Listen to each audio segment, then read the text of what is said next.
was hoping that you would articulate the 10th Amendment or some argument that comes from that, because I'm concerned that the announcement was an effort to basically freeze the speech or to suppress the speech of school board members. But I need to move on, and I want to ask you about something.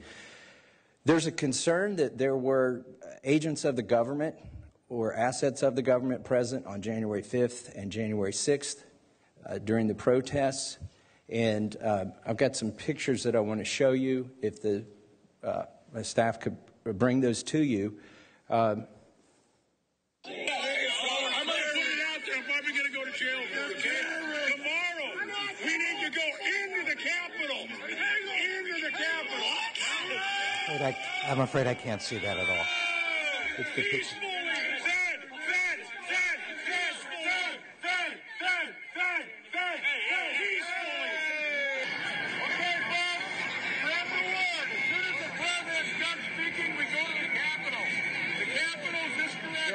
Is that a approved video?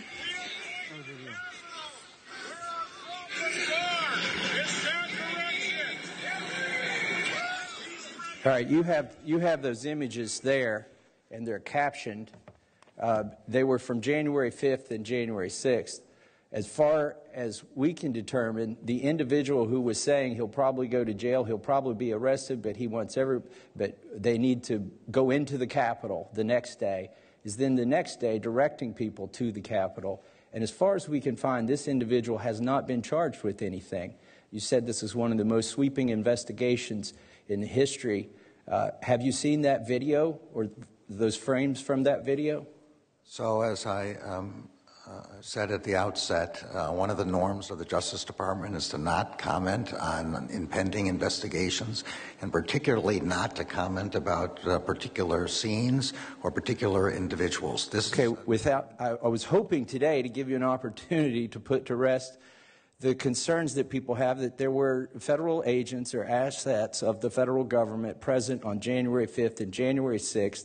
Can you tell us, without talking about particular incidents or particular videos, how many agents or assets of the federal government were present on January 6th, whether they agitated to go into the Capitol, and if any of them did?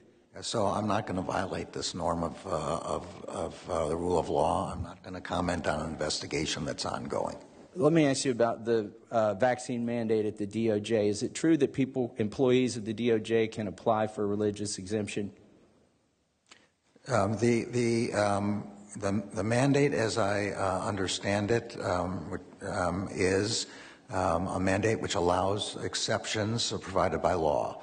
So, Religious Freedom Restoration Act is a provision of law. So the religious exemption has a basis in the Constitution, and so that's required to be constitutional. Can you tell me if anybody's been granted a religious exemption? I don't know.